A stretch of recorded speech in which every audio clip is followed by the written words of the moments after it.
Try it again. Maybe it's just something we did.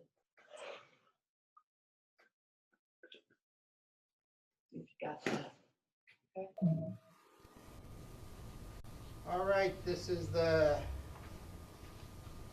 meeting of the Hannah City Village Board. Going to begin the meeting. Let's start with the Pledge of Allegiance and a moment of silence. I pledge allegiance to the flag of the United States of America and to the republic for which it stands, one nation, under God, indivisible, with liberty and justice for all.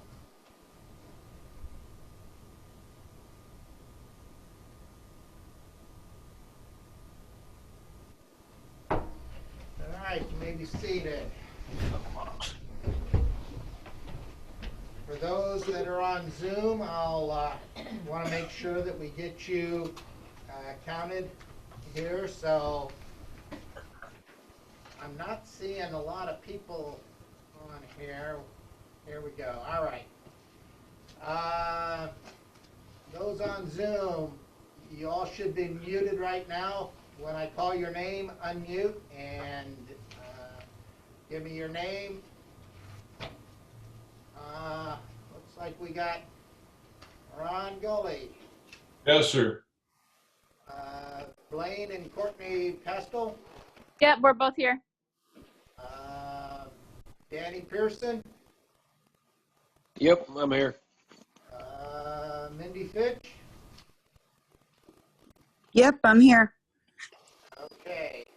Also on Zoom, we've got Todd Gates, trustee, and Brandon Lott, our engineer.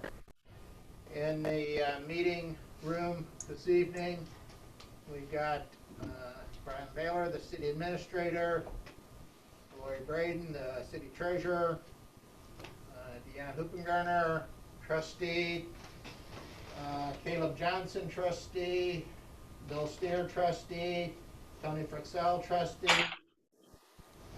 Patrick Egan, our attorney, and Myrna Klatt, our clerk, and I'm Fred Winteroff, the mayor. All right. Before we get started, does anybody want to address the board before we get started with our meeting?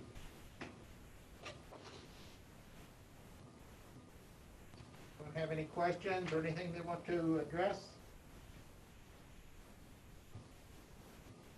All right, hearing none, we will move on to number 3, approval of our minutes of our September 1st board meeting.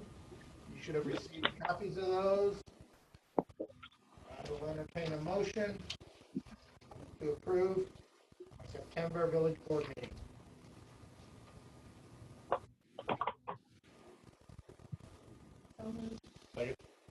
Motion by Huppengarner, second by Johnson. Discussion. Any corrections? Hearing none.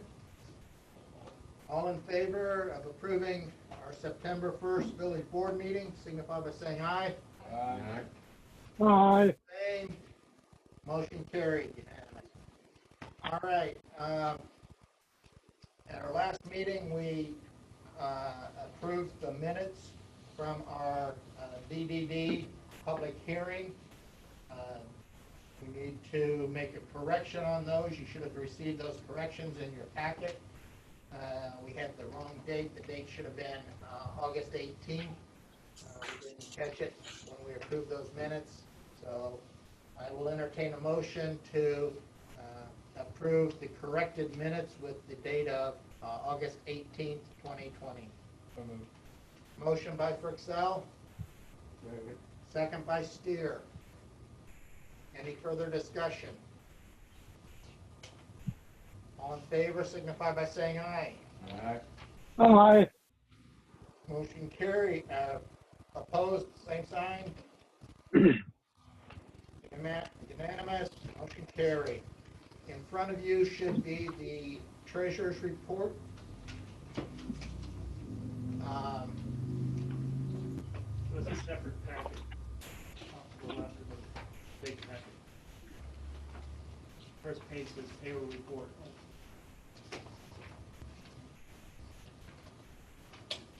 I'll give you a minute to look that over. We're going to be discussing some other things concerning the budget a little bit later on. This is the payroll report for the end of August. End of August? End of September. Treasurer. Correct. The treasurer's report is good through the end of September. August. You got it right the first time. We meant what you knew. All right, are there any questions? If not, I will entertain a motion to approve the treasurer's report. So moved. Motion by Hoopengarner, second by Johnson. Any further discussion? Questions or concerns? If not, let's roll call it. Hoopengarner, Yes. Johnson, Yes. Seer, Yes. Purcell, Yes. Gates. Yes. Yes. All right, motion carried. Number 6, engineers report. Brandon, Yes, sir. you're up, buddy. All right. I just have two quick things, and neither one of them's all that detailed. I thought we had a great meeting last week with the mayor, administrator, water superintendent, and that was it. And about the water tower project, we continue to proceed with design. I think we got a lot of great guidance there.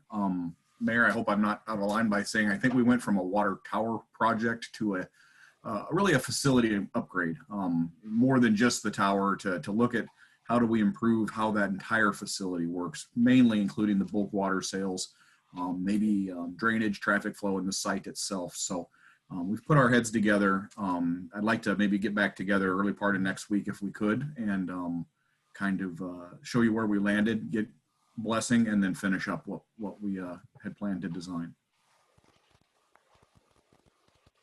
Okay, yeah. Do you want to go over anything on the plan there that we discussed? I mean, I don't know how much detail you might want to get into, but I think what we heard was that we need to improve the way you have your bulk water sales. And while we do that, it's an opportunity to eliminate some ancient plumbing, some ancient connections, perhaps a bad site where drainage is poor in the road, where parking is difficult, where erosion is bad in your parking lot there. So we look forward to rearranging some of the elements on the site to improve more than just sticking up a new tower. We also looked at some additional water main extensions along First Street there as well. And I don't want to get too deep into it unless you'd like me to, but I think the thinking was if there's grant money available out there, maybe shoot for the moon. Let's get a permit for a lot of things. And if when the time comes to identify the funding source and actually bid a project, if we need to adjust or remove some things, let's do that. But let's take this opportunity to maybe have as robust a project as we might possibly get, if in fact it's a grant application and some grant money that might end up paying for it. Could you address the water pressure issue that we kind of discussed, where we are now and what we're hoping to get with the new water tower? Sure. I'm going to do this from memory. I don't have my notes in front of me. You can correct me if you recall it differently, but my understanding is throughout town, your general water pressure ranges from 38 to 42 PSI, which is adequate but low, as I'm sure everyone realizes. And the intent was certainly, and this is what we went through at the end of the planning study, is to have a taller tower. The taller the tower, the higher the pressure, to improve that water pressure to maybe 45, 46 to 50 PSI. So to provide a little bit more of a normal pressure range within the city by doing that with a taller tower. By doing that, we will not be able to float off of the existing Illinois American tower that's out there on 116, and we'll need to boost the pressure to be able to fill the tower to use it. So we've always had that included in the project costs, but we've confirmed that that is the desire of the village and the water operator to improve water pressure throughout town. It doesn't come without some I don't want to say the word risks, but some issues. Is your aging water system will need to slowly raise the pressure through valving so that we can identify any weak spots and any leaks and then repair them. We don't just flip the switch and see what happens. But it's not, you aren't the first community to go through this. So the intent of this is, yes, to provide storage to make the EPA happy, but also to improve water pressure throughout town. One thing that has come up since our meeting the other day is, and you indicated that because of the height of our new tower to increase our water pressure, that we're probably going to have to get booster pumps to boost up that pressure. With that being said,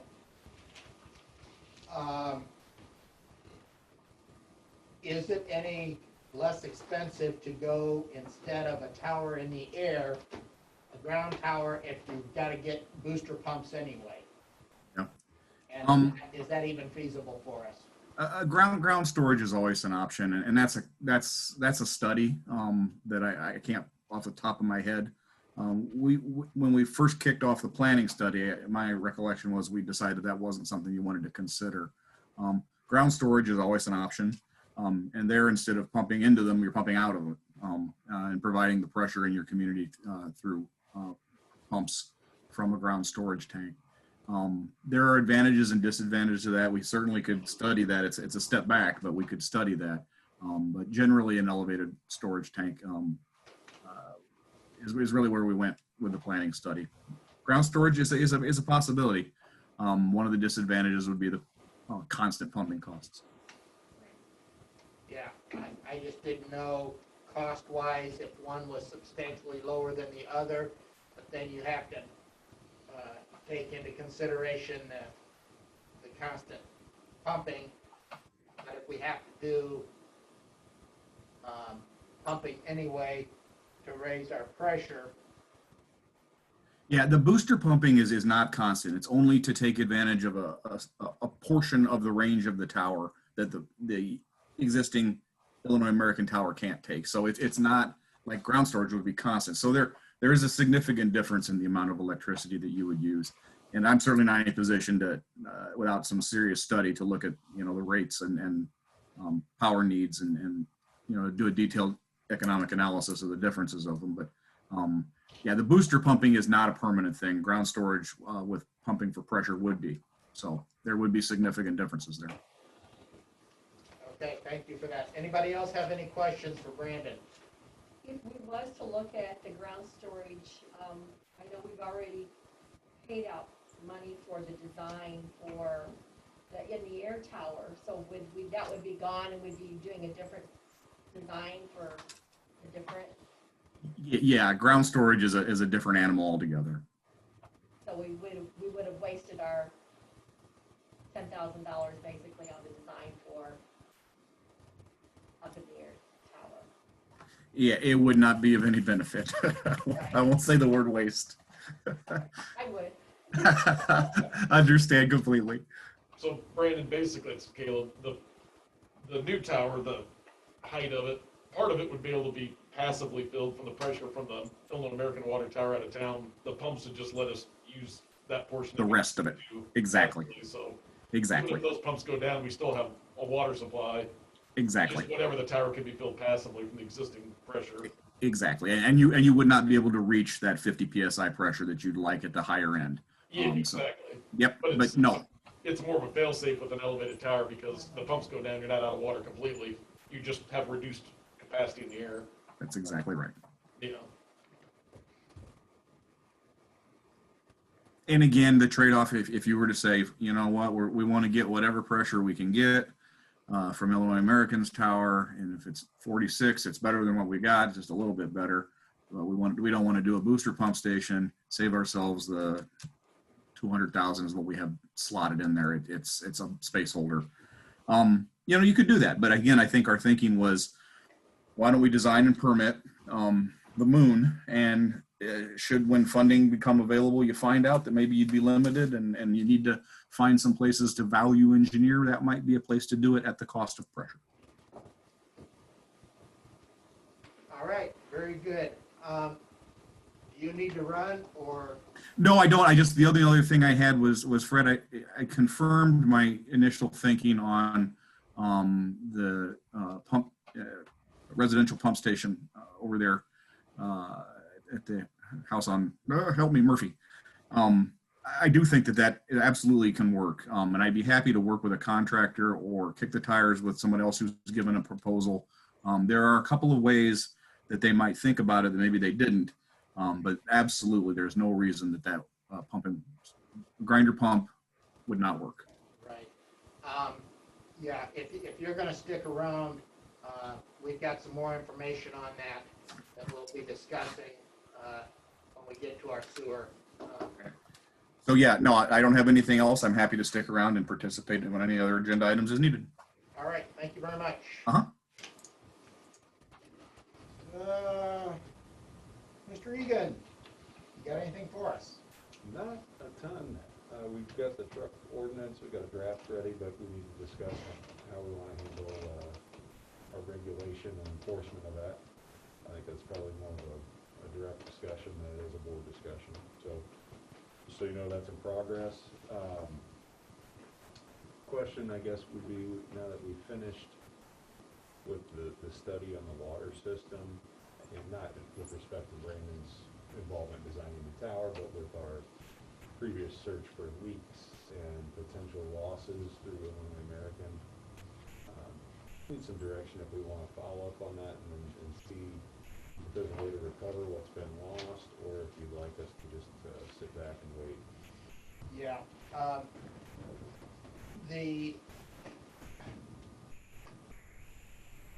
The loss issue is still a work in progress. Okay. With our leak detection that we had done, they did not locate any major leaks, which has basically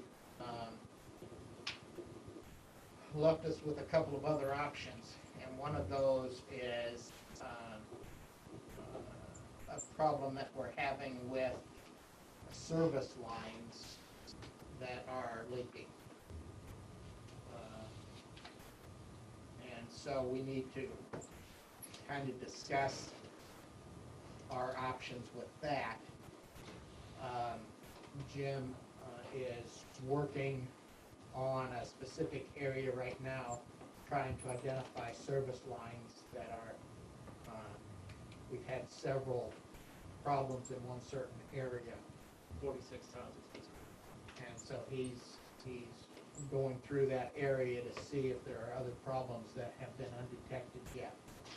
So we're working on that. We're also looking at our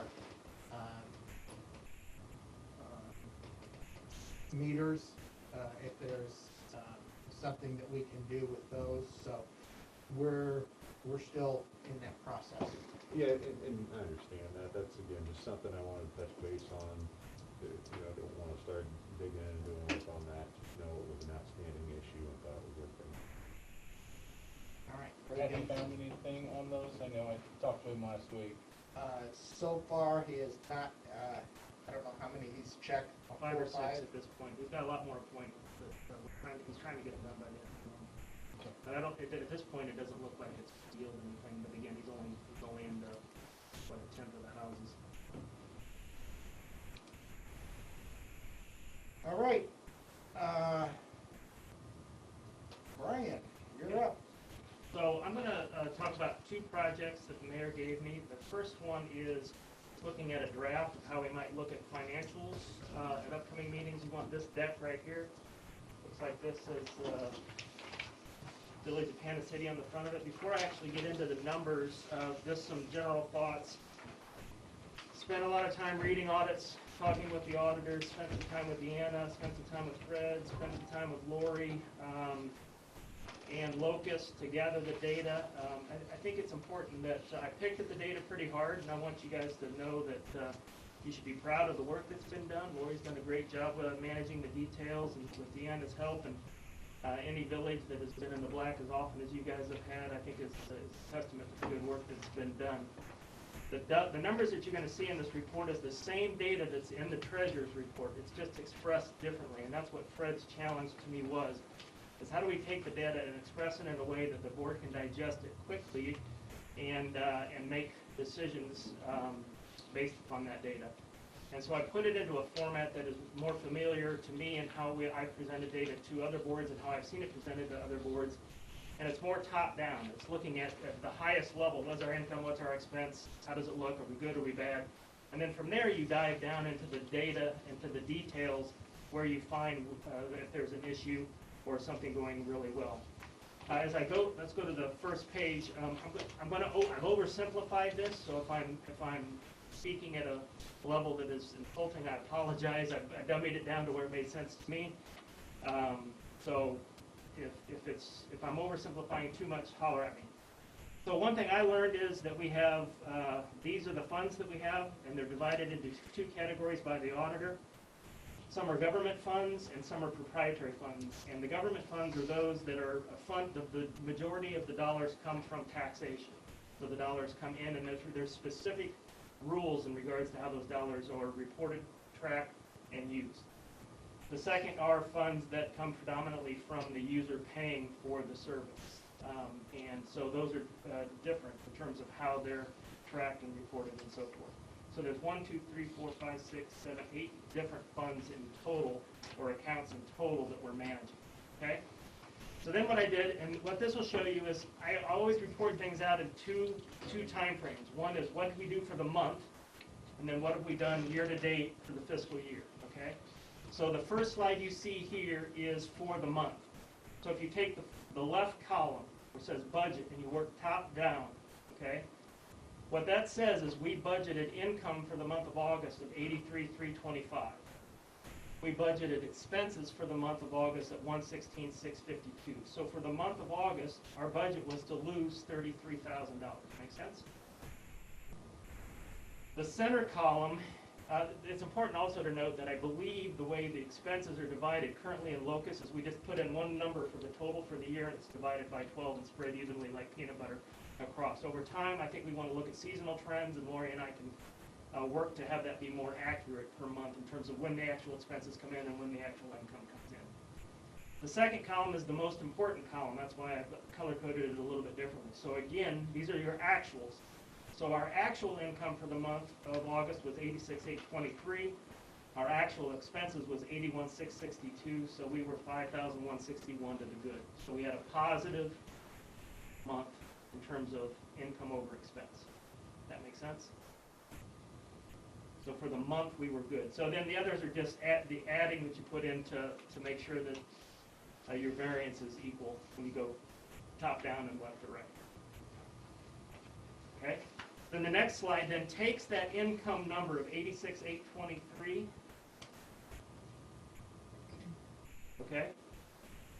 And it breaks it down. So the first column is breaking down the budgeted income for each of the funds, the actual income in August for each of the funds, and whether we were above or below what we had budgeted for the month. That gives you an indication for the fund, how well were we doing from an income or revenue standpoint. Make sense?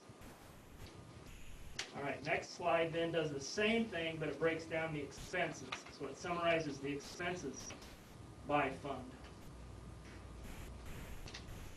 So the general fund, we had budgeted to spend $54,948, and we only spent $29,809. We had an extremely positive variance of $25,139. So even it's showing up negative, that means we were underspent. Parentheses mean it was a negative. Follow me? Okay. Next slide then shows year to date. So this is where our fiscal year is May, right? It begins in May. So this is May, June, July, August data. So this shows you year to date, how are we doing? So we budgeted for income of $332,192 and expenses of $466. We'll lose $134. We actually had income of $394.31, so we had $58,239 more income in total than what we had budgeted. Our expenses were $389,762, and so for the first 4 months of the year, we're $669 to the good. So we're basically break even through the first 4 months, which is good. Our first quarter, we're still in the black. And so the way we'll use this data in the future is we'll present it and you guys can look at it. But when we identify that there's a problem, we have a red number somewhere, then Lori and I can drill down into the detail and say, okay, this is why it's, or if it's really positive, we can say, this is why it's positive.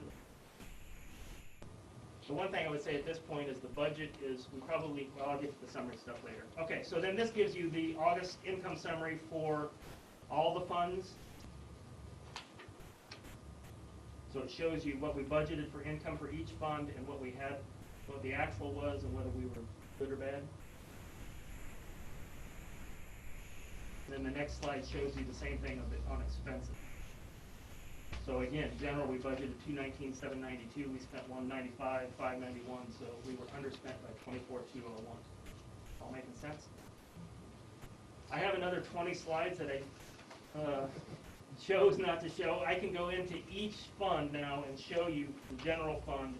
What was our income? What was our expense? So I can show you for that fund what our P&L looked like. So I didn't put them into this deck because I didn't want you guys to sit and waste all your time. Is he related to Eric? But this data, I think, will begin the process, at least helping me and hopefully you better understand at a total level, how are we doing in terms of income versus expense for the month, year to date, and then when we have issues, I'll break out the individual of the fund and we can talk specifically about the detail and dive down into the data when we do that. The last slides then are cash accounts. So basically what I did is I took our checking accounts and I put where were we at the end of July. So how much cash did we have on hand at the end of July in the general account, and how much did we have at the end of August, showing the positive or negative in terms of did our cash go up or did our cash go down. Okay.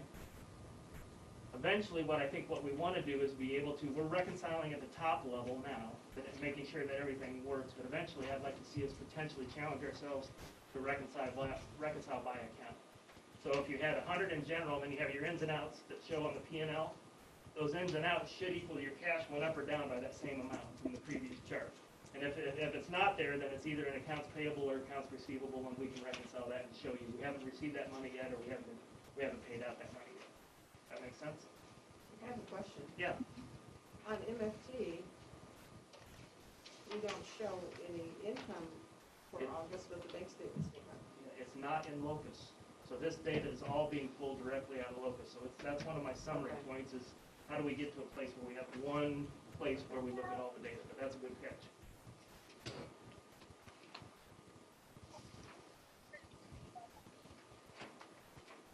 And then the next one is the cash accounts, and these are the saving accounts. So I took them and I categorized them by general, water, sewer, and designated. And so it's nice, I think, to sit and look at the total number and say, wow, we've got, almost $980,000 in cash total. And that is a good number. The one concern I have is some of that's designated, some of it's earmarked. I'd like to spend some time getting my mind around and being able to show you operationally how much cash do we have available to us to make sure that we've got enough cash in the main account to cover the bills that are coming in. Does that make sense? Because if you look in the, we'll talk about this a little bit later, but when you look in the operational account today, we have, 82,000 was what we had in there today.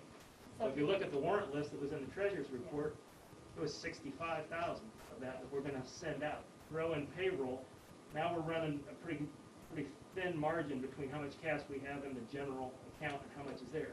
I don't think Fred would tell you, and I think I agree, there's not much to worry about because we've got all this other cash sitting in CDs and money markets and those types of things that we can pull in if we need to.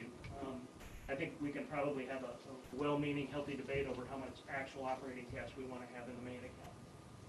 At least designated to the main account. We can have it in other places, but at least report it that way. I think cash flow is an area where we should spend some time working on it. But Lori and Deanna and I. Okay, so I just have some summary thoughts here at the end. Keep in mind, my experience is business, my experience is nonprofits, not in municipalities, so I understand there's probably some uniqueness. But here's some things that just went through my head, and these are just my thoughts. I'd like to see us enhance our budget accuracy. Again, the results have been good. You've been in the black for many, many years, but you can see that, to Fred's credit, he's budgeted in a way that he's under budgeted for our income, so we're outperforming it, and he's over budgeted for our expenses, so we're underperforming it, so we stay in the black. I think what I'd like to see us do is get more realistic in terms of what the actual budget looks like, what do the seasonal patterns look like, and get to where we know and what we think we can expect when the money's going to come in, and then we can manage the buffers with the cash balance. We need to adjust the expense posting procedures. Eventually, I think TIF funds need to go into TIF, BDD needs to go in BDD. We need to make sure we're posting things where they actually go, so we have realistic data when we go back and look, not where we've got money. And then I've got an assignment to work on depreciation and loans to make sure that we can explain to you. Those are a little bit different when you look at a P&L versus an income statement. And so I want to be able to explain to you why our budget says we're at this level, but we already paid out the money, but the depreciation is showing there, but it's not actually coming out of the cash, right? And conversely, in your budget, you can have interest expense, but you can't have principal, right? And so if you don't budget for the principal, then your cash can get hurt. So we'll work through ways that we can present that to you. Alignment, all accounts reflected in Locus, MFT, and others, make sure that they're in there and we have one spot for all the data. I would like to see one-to-one cash checking accounts to the P&L accounts. Now, I don't want to scare these guys. I'm not talking about opening a new account, but if we have a general fund, we can categorize it by each of the funds, and that can be an operating account. Money flows in and out of, and we can maybe track the cash balances for each of the funds. Better separate and report the designated cash. So even though there's $980,000 on there, I need to be able to tell you, but I know that only this amount is available to us at this time. This is designated. This is earmarked. We can move it if we want, but we've set it aside for a reason, so that we make sure when we look at cash that we're managing in a way where we understand the decisions that we're making. Let's see. Finally, increased proactivity. So I'd like to see us get to the point where when we approve, that we want to expense, when we say we're going to go ahead and do the water tower, and we're going to expense that, and we know we didn't have that in the budget, so we go ahead and say we're going to move those funds right now, so that's proactively happening rather than reactively. That would be one example. Modify the spending based upon actual performance. One thing that came up was the possibilities. We're putting $5,000 away for roads, $2,500 a month away for the water tower. We've got 200 and some change in the road fund, although there's going to be big road expenses coming up. But just do we want to have a conversation about should we have more going into the water and less going into the roads? I don't know what the right answer to that is, and I'm not suggesting that that's something that we want to do, but I'd like to begin having those types of discussions. The other thing we can do is if we have a really good, tight budget, we can start looking at where we have opportunities for additional income streams, which then can drive us, me and the staff, to start looking at, okay, let's target grants or other funds for these specific areas to bolster the places where we know we're a little bit short. And then do some expense efficiency analysis. I mean, maybe we are as efficient as we possibly can be, but are there places where we can find to cut cost and become more efficient and honor the public trust in that way? So those are just some thoughts as I went through it. I know I went really fast. I would pause now and say questions, comments, thoughts. Thank you. Yes, that was good. Thank you.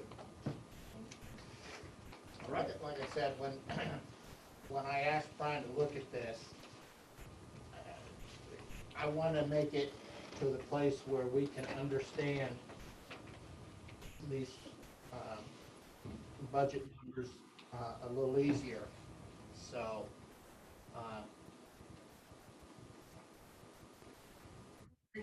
I think he's done a good job with that. Yes. It'll get easier more as we go through the process and you start to see the numbers. The other thing is that everything we've done here is completely aligned with the audit process as well. So making sure that the data you see in here and then once you see the audit numbers, there should be no confusion that everything's aligned. Okay. I feel like I'm taking too much time. The other project he gave me was, what kind of employee performance review or employee success document can we put in place to lovingly, caringly hold each other accountable for making sure that we're doing the things that we need to do to help the village be successful. I took several documents that I've used in other places, and I've consolidated them and modified them based upon what I know about here. And I've got a draft for you guys to look at. I'll talk about the content of this, and then I'll talk a little bit about how I would see the process working. Y'all can push back or tell me to start over or whatever. That's fine. These are just my initial thoughts. So I think the first thing in a key in employee performance review is making sure that expectations are clear up front from the very beginning, that this is what we expect of you as an employee. Most places I've been divide those expectations into two things. One's behavioral. This is how we expect you to interact with the public, with one another, with board members, and so forth. And then the second one is more job-specific, job performance. So we have name, title, date, and then I've got the behavioral expectations that I put affirmation statements with so that people can understand what does it mean to actually have integrity or to live that out. And we can modify those as much as we want. So integrity was we tell the truth and do what is right. Respect, we treat each other the way we want to be treated. Excellent, as we set high standards for ourselves and others. Commitment, we deliver what we promise. And service, we value the success of others as much as we value our own success.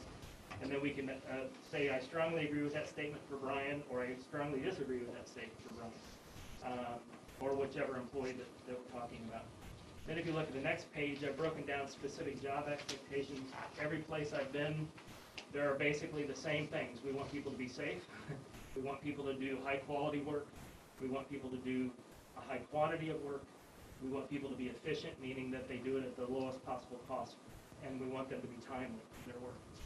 And again, I put affirmation statements there. We actively look to identify and eliminate risks to the well-being of our coworkers and our community. We maximize our knowledge, capabilities, and effort to deliver exceptional results. We proactively identify and deliver all tasks necessary to ensure the success of the village. We honor the public trust by aggressively pursuing efficiency and continuous improvement, and we have a sense of urgency and deliver all assignments within the necessary time. Then the next page basically shows, okay, noteworthy accomplishments. So if we're going into a new performance year, we know that Jim is going to be working on whatever the 2 or 3 or 5 major projects that he's got, and we're going to add them to here, and then we're going to report out on how he's doing against those individual accomplishments. And then we would have a development plan, so all this rolls up to, okay, here's opportunities that you can do to increase your ability to continue to perform at a higher level. We'd summarize that, and we'd have employee signature, supervisor signature, trustee signature. So the way I envision this process working, and again, I'm open to all thoughts, is that the individual trustee over the person would fill this out. I would fill this out as their day-to-day work director. The two of us would meet, have a discussion about it, come to consensus, and then we would present that information to the individual staff member. So you're marking what you think the employee.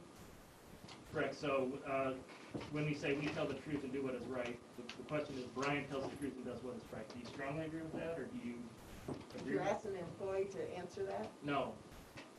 So Fred would answer that for me, right? Or all the board could answer that for me, or whatever. And then that input would be consolidated. For Lori, it would be me and Deanna would both do that independently, and then we would consolidate, have a discussion, and we sit down with Lori. And then she would say whether or not she agrees with that. Okay. Yep. So again, I'm open to any and all thoughts. One of the suggestions that I would have with this is before an employee performance review is done, is this should be given to them blank themselves, so they would know what to expect Yeah. months before. So let's talk about that a little bit. I think you have to do a self-evaluation too. Yeah, we can do that, yeah. So what I would think is, if we were gonna do this, maybe we would, in the next month or so, if you all said, let's proceed, I'd sit down with the staff and I would go over this and explain to them what it means and so forth. Then they can do a self-evaluation at that time if we want. We can do our first trial run at the end of December, which really would be just to go through the process.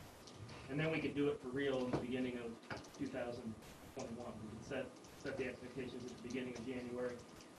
Do a mid-year review after 6 months so that there's no surprise when the end of the year comes, and then do a full review at the end of the year. It's kind of what I would suggest, yeah. But the key, you're right, is the key is people need to know what the expectation is. and so that they can every day work to meet those or exceed those expectations. And I would hope that this isn't I don't want this to feel like it's a punitive, maybe I misunderstood, I don't think you do either. The point here isn't to be hard on anyone. The point here is to make sure that we've got clear expectations of what people here, what they do for a living and how they work.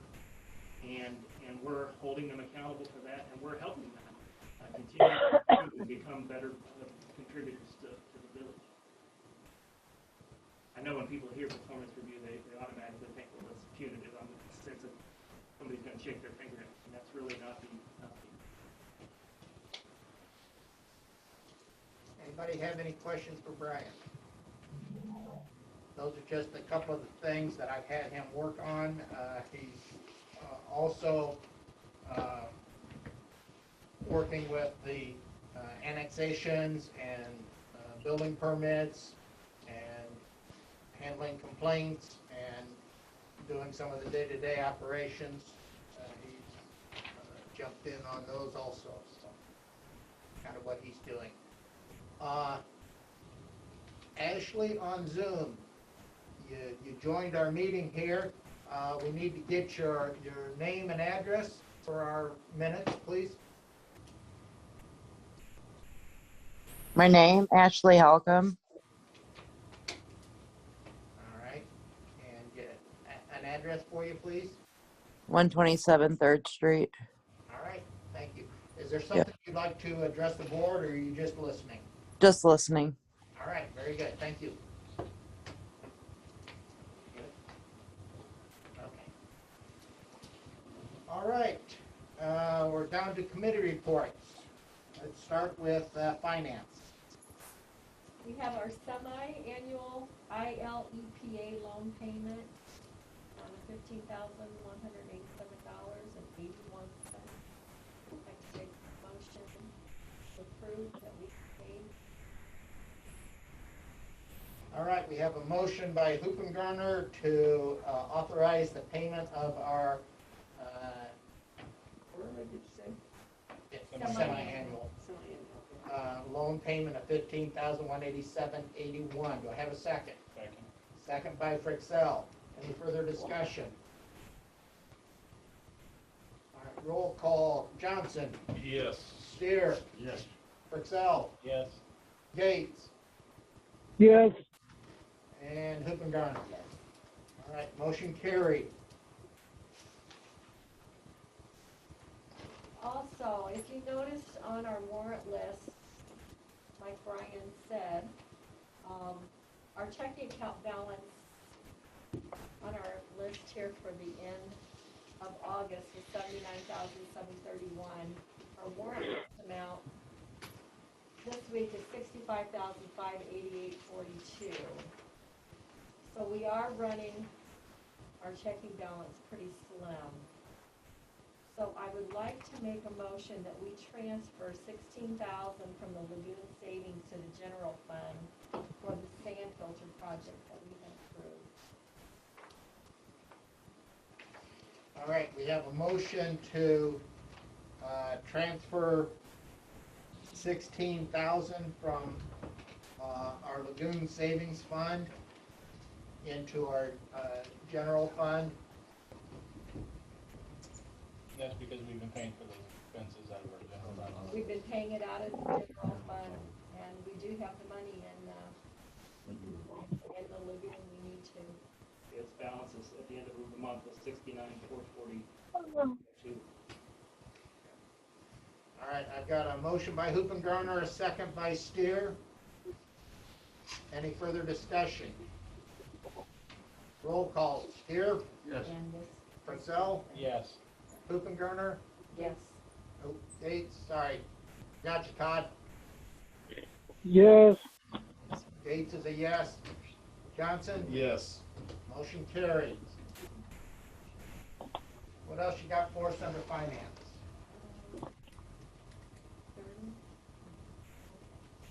Also, we have spent out almost $30,000 in the last month for a project that we have going on for our water tower. So I'd like to to make a motion to approve $30,000 transfer from the water tower savings to the general fund. All right, I've got a motion by Hoop and Garner. Do I have a second? Second. Second by Frixell. You'll notice on your list of accounts, you're looking at account number 1049437 for our water tower savings account. We got 115,926 in there. Motion is to transfer 30,000 of that into the general fund to cover the expenses had so far with the design and permitting stuff. And we're thinking in the future, when we have expenses like this and we vote on them, that we go ahead and put that in under finance too, to transfer the money, to approve that before we get the bill. That way we're not getting a bill and we're waiting 2 weeks after we've got the bill to approve it. We can go ahead and approve that because we've already approved for that transfer, if we're gonna be transferring from savings account to the general fund. It's just something going forward in the future that I think would make it a little more seamless, and we know where that money's coming from. We're not voting on $15,000 or $30,000 for something, and we're not thinking about where that money's coming from. We can't automatically assume it's just gonna come out of the checking account, that we're always gonna have it.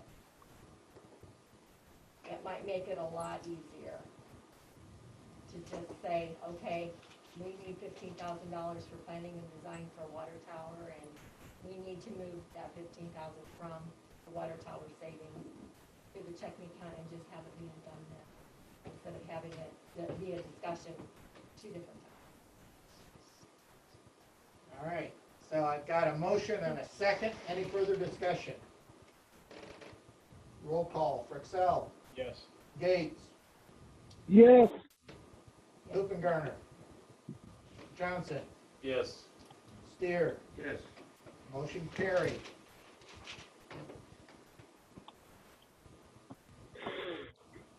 Those are mighty big numbers. You got any more big numbers you want to throw at us here? Hey, you guys spent the money before I That's the right transferred answer any of right it. there. All right. I think I need to shut up.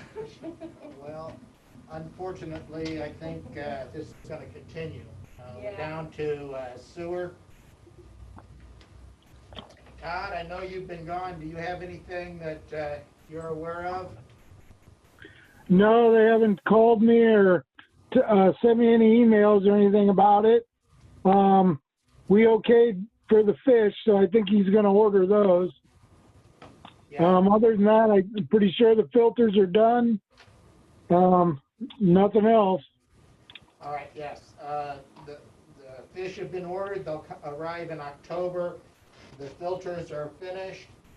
The other project that we have been working on is the sewer main on Lakeshore Drive. We've been having some issues over there on Lakeshore Drive, and we had Hunter come in and clean that so that we could televise it to see where our problem is and what's going on. We've been having some problems for quite a while, and been trying to figure out what we can do to alleviate some of those problems. Unfortunately, when we televised it today, we found several problems in our sewer line from 116 all the way to the lift station at the end of Lakeshore Drive. So 116 and Lakeshore Drive, all the way down Lakeshore Drive to where it empties into our lift station before it goes into our sewer lagoon. Some of those problems are going to be quite expensive to fix. One of the problems is in camera noticed that in one area, the sewer line has settled in one area, so we got a big belly in it, which is impeding the flow. As we went on down, we found an area where it appears, we have not confirmed this yet, but we are in the process of confirming this. But it appears that there is a gas line that has been bored through our sewer system and is impeding the flow. We've got 2 or 3 areas where the laterals have come in, and around the sewer main, that area has disintegrated and crushed and cracked. So, all that being said, like I said, this just all happened today. So we don't have all of the information for you, but just kind of a heads up that we've got some problems there that we need to correct. So we do have the camera as much as they could get through. There's some areas they couldn't even get through because of the blockage in that. So we will be working on that and getting you more information, but just kind of let you know, this is one of the areas that we were having some problems in. We've been kind of working on that, and there's also some storm sewer issues in that same area that also need to be addressed. So not only do we have some issues with our sanitary sewer, but we also have some issues with our storm sewer in that area. So Jimmy and Roger and Tom are all working on that. And the gas lines from what, the recent work? We're not sure if it's from the recent work or if it was something that's been there for a while. Don't know. So we are investigating that and trying to figure out, to make sure that it is the gas line and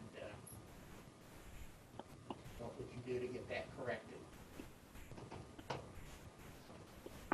Any questions on sewer information? How are we gonna find out whether that is a gas line through there, and the water be able to do that? We have contacted the company that Ameren contracted to put in. In the last 6 months, they've been doing a lot of gas line work, and so we've already contacted them.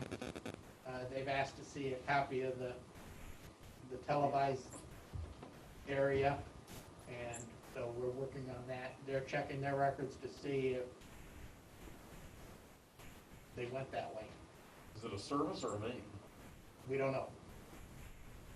We assume it's a service. That's big or small, I mean, it's, Well, it's kind of hard to see in a little, yeah, it goes right through the pipe though. but it goes right through the pipe, the bottom of it. Oh, So, yeah, we are, So that may be on them if we can demonstrate it. That's the issue. I think he said that there were 6 areas that. well, from what he mentioned, that's by far the easiest one to fix. The Yeah. belly in the pipe is that's how gonna be far the does the part. belly go? Were they able to come from both ends and see this segment, or could they only, I'm not sure. oh, Like I said, this just all happened today. yeah, I think he said 10 feet. oh, that's, yeah, seems a lot of work, I mean, that's not, that could be a lot worse. Yeah. The problem is, that's a very tough area to work in, because we've got a lot in that area. Telephone lines and gas lines, and Yeah, the last time we worked in that area, we ended up cutting a telephone line, costing ourselves thousands of dollars to repair it. Not a good area to be working in, Yeah. And we don't need pops now. How deep is that sewer rate? That's shallow, isn't it? Need phone That lines. one has about 8 feet. Oh, so, By the road it is. Down further, it's only 3.5, but the elevation makes it, he checked the elevation, so it's still running. even though Yeah. it's, But I think Greg, where that, only 3.5 feet down, right where we were gonna, where that gas main is. so we could work on that potentially, but out by the road we could. And dig everything. And they're gonna start, we called Julie today to, on the, All around that stuff, you will see. Yeah. You know. So we're gonna be meeting with Jim, on the, yeah, first part of the week and go through these tapes, these televised, just to see what we have and identify the areas that need work. What I'm hoping is that a lot of these areas can be lined instead of having to dig them up. We can line some of these areas. The biggest problem is the valley. That one we're gonna have to dig out. Yeah, that you get exposed and just relay the pipe until you get out from where it's good to where you get out of it. Yeah. So, you know, it is what it is. Yeah, it sounds like most of those are gonna be exposures and point repairs. If they're all spread far enough apart and they're very isolated, then just expose them and do a point repair, you know, but if they're all clustered together, then you get to the point where you're leaving a little section of pipe and doing it, you know, you're almost like, well, we might as well just relay this 200 feet Right. and instead of replacing it 6 feet at a time, you know, over the course of 5 years, so. Is that sewer down in the middle of the road? In places. In wanders that's off. where the gas main is. Yeah, more than that's, yeah. But it cuts across some of the places where the road curves around, it cuts across to make straight, Yeah. you know. That's across, in front of our house, the gas line. All right, that's kind of where we are on that. Streets and alleys, Weaver's not here. I will say that the street guys are working on the intersection there at Second and Hannah, getting that ready so that the trucks can make that turn there. So they've got that all taken out and put a rock base in there, so we'll be waiting until it can be blacktopped, and then we'll begin with our truck route and using that. And once the trucks are able to make that turn there, that intersection. We're also gonna trench the ditch at Village, or Lakeshore and Lakeview. That little ditch right there, Oh. is part of the stormwater issue. They painted it off, Julie's coming to make sure we're not doing anything. Start there, and start with the easiest stuff and see how much it will.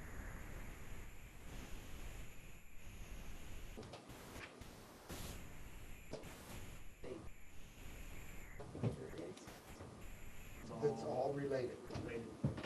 so that, If we had them jet what from, on your property where that cone is, they jetted the pipe all the way to, basin is. I think The they storm couldn't- sewer. Storm sewer, and I couldn't get through all of it. It's got an issue there. Yeah. If we have intercom, it's ear for these, maybe we should mention, because I know there's spots around town that are in our road ditches that they have not remediated yet. I mean, there's still bare dirt, there's places where they, back down the exposed utilities that have settled, that they've not come back and filled. they went around, Intercom is the company that did the gas line. They came around today and was reviewing all of the issues, and they were making notes on all of those areas, so. Okay. And Jim was out there with them. There's a stretch of sidewalk too, that they replaced on. Yeah. There's still a few areas there. Yeah, I mean, Murphy Road, they never did come back, and I got spots in the ditch in front of my house and the neighbor's house, both that have settled where they Yeah. build it back in, and it's. They were back in the area today and reviewing all of those areas that they had worked on, see what needed to be done. So we have not, that project has not been signed off yet, Okay. which is kind of good timing because they were able to see the actual video of the sewer line where we assume is a gas line went through. Yeah. So they are aware of it. And now they're checking their records to make sure that's what they did. And if so, we'll figure out how it's gonna be fixed. All right, that's all I have on streets and alleys, police and planning. From 8:23 to 9:12, there was 22 incident reports. And as far as the UTV stuff is gone, Tony's pulled some ordinances. I pulled one from a local town. Not dug through to see what we need to do, but just from looking at them briefly, UTVs are seem to be a lot more detailed than golf carts. When towns allow them, you really have to dig down on the details because the definition of UTV can be pretty broad, and they want to limit it. So my assumption is they want to limit it so you don't get something like a dune buggy type vehicle on the roads, that it's strictly like the UTVs that we think of as a UTV. So when you get into that, they get very detailed as far as dry weight, wheelbase length, yeah, exactly, width and everything. So All those it's not quite as easy as golf carts were. All those ordinance examples are in your pack. I think there's 4 or 5 of them. Yeah, so just throwing a term UTV and saying it's allowed kind of opens Pandora's box, looking for what the work the other towns put into it. So we need to look at that a little harder. Yeah, what I suggest, you should have about 4 or 5 different ordinances from other communities in there. What I request that you do is look those over and highlight the things that you think would apply to us, or as you look through it, if you decide that you don't think that's something we should move forward, bring that back also, and we will kind of compile all of the thoughts at our next meeting and decide whether or not we want to move forward on putting something together for that. But you have several different ones to look at. Thank you guys for providing that. There's a lot of information here, and it'll take a while to go through all of it. Yes, some of them, opening this up, some makes you go back and look at the original one we did to see, some of them bring some pretty good points, so. Yeah. We have enough problems trying to control the golf carts alone right now.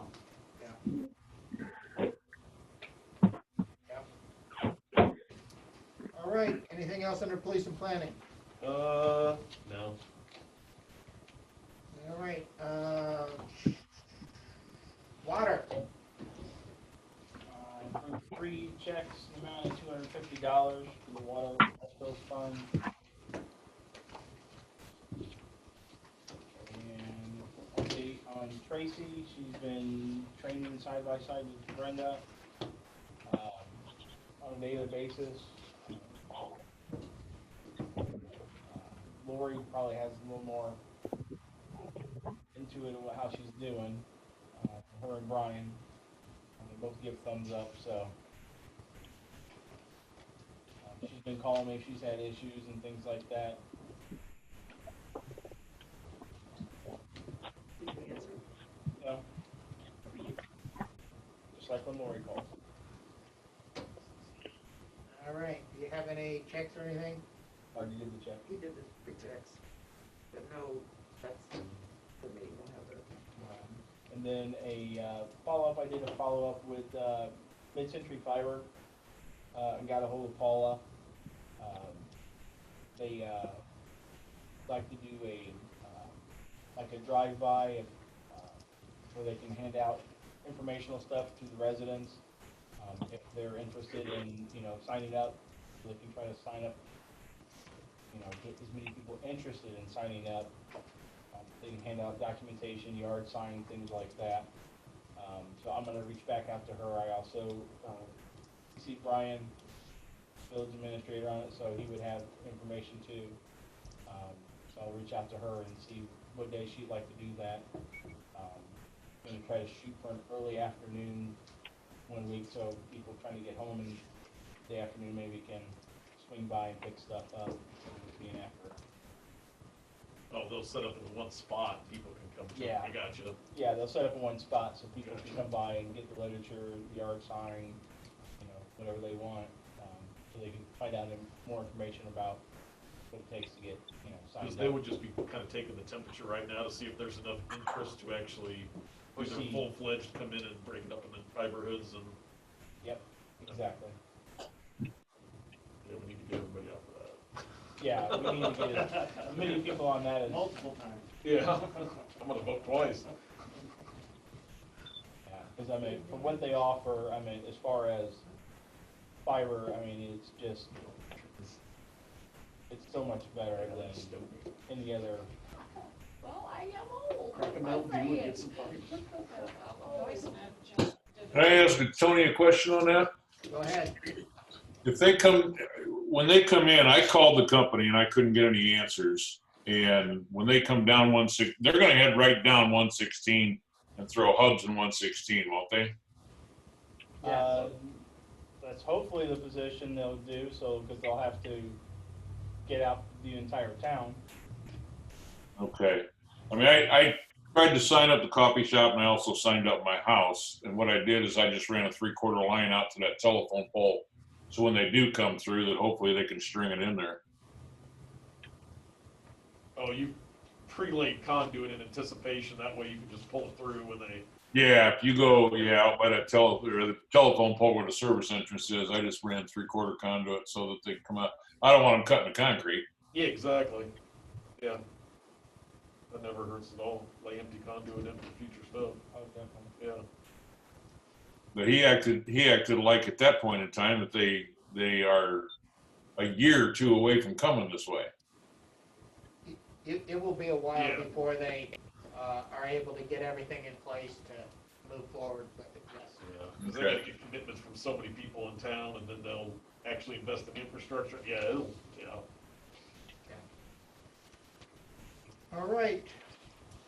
Before we leave, Tony, going away lunch for Brenda, is that something we need to discuss?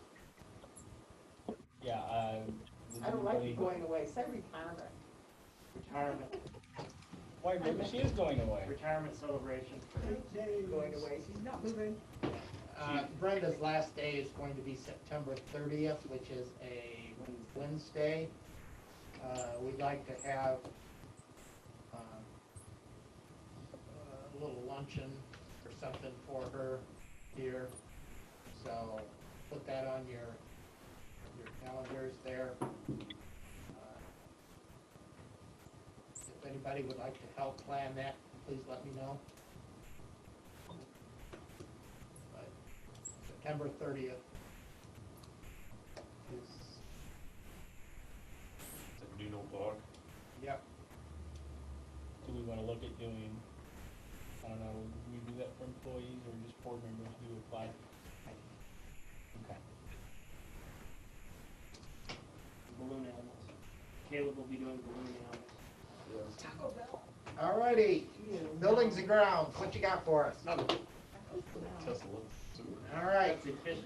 moving on down to other business. Again, because we are still under this executive order, we've got a resolution that we need to approve at each of our meetings. In reference to the executive powers, I'll entertain a motion to approve resolution number 2020-09-02, restoring the temporary executive powers.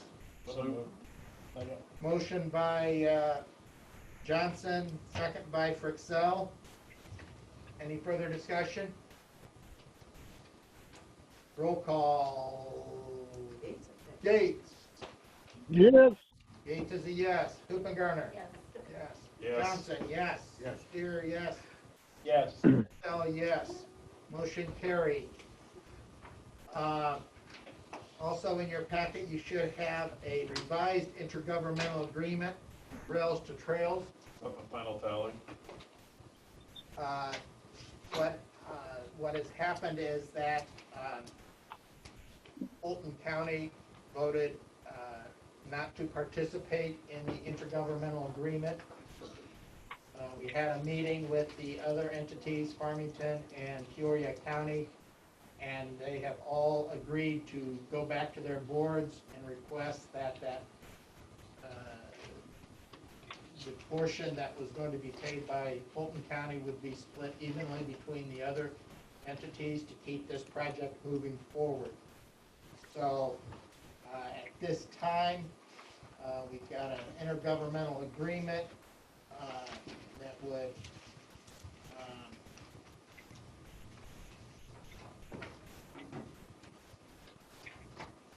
change the original one that we passed since Fulton County voted it down. So intergovernmental agreement is basically the same as it was the last time, only they took off Fulton County. If you look at Exhibit A, you'll see our portion is has gone up from the 92 to the 113,483.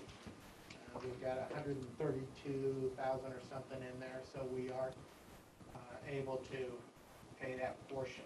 So I will entertain a motion to approve the intergovernmental agreement between Farmington and Peoria County for the rails to trails. So moved. Motion by Johnson, second by Hoopengarner. Any further discussion? Roll call. Hoopengarner. Yes. Johnson. Yes. Steer. Yes. Purcell. Yes. Yates. Yes. Motion carried. We will know, I'm hoping within a month, or we are hoping to hear within a month whether or not the federal grant comes through. If the federal grant does not come through, this is a moot point, we will not be spending any money on it. But if it does come through, then we will begin negotiations with the railroad, and we will be applying for a state grant to reduce our costs in half if we get the state grant. But that application will not be put in until January. I thought we already applied for one through the DNR. Is that the federal money That's the coming federal through the money. DNR? Okay. That's the Yeah. RTP grant. It's federal money. Okay. The state has a bikeways grant that can be used to offset the 20% match. 200K? So yeah, about 208,000 is what we will be requesting on that bikeways grant for that. But that doesn't open up until January, so we won't know. It opens in January. We have to submit our grant application, and we should know by April whether or not we receive it. So in the meantime, we will be in negotiations with the Union Pacific to purchase the rail corridor. For those that don't know, I think everyone probably knows that Tom Haynes' mother did pass away. He was able to take some time and be with her prior to her death. So I will entertain a motion to do a memorial for his mother. Motion by Steer, second by Hoopengarner. Any further discussion? All in favor signify by saying aye. Motion carried. Just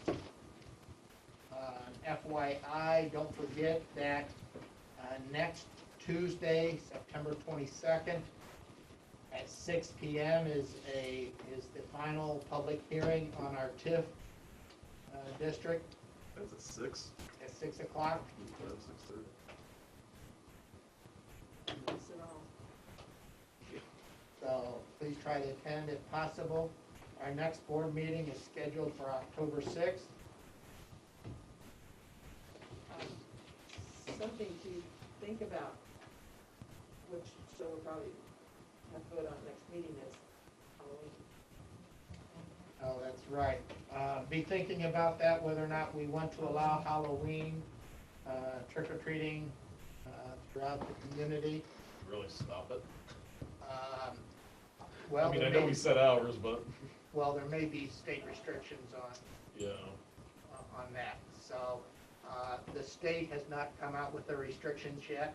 The, IML is pushing them to set those restrictions so that we, as communities, know what will be allowed and what will not.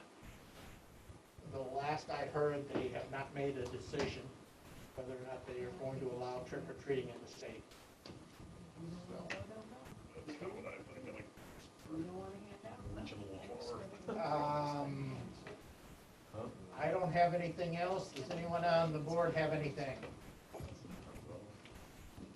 Do any of our guests have any comments they'd like to address the board with? Fred, I have one question. This is Courtney Pestle. Okay, Courtney, go ahead.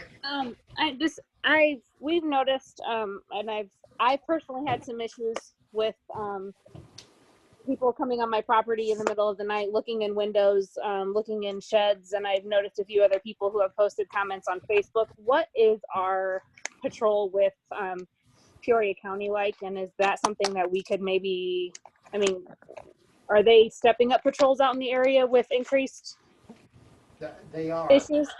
Yes, I've been in contact with them. There have been a couple of issues that they have been made aware of, and without giving specifics, yes. Okay. They are stepping up their patrols. Okay, thank you very much.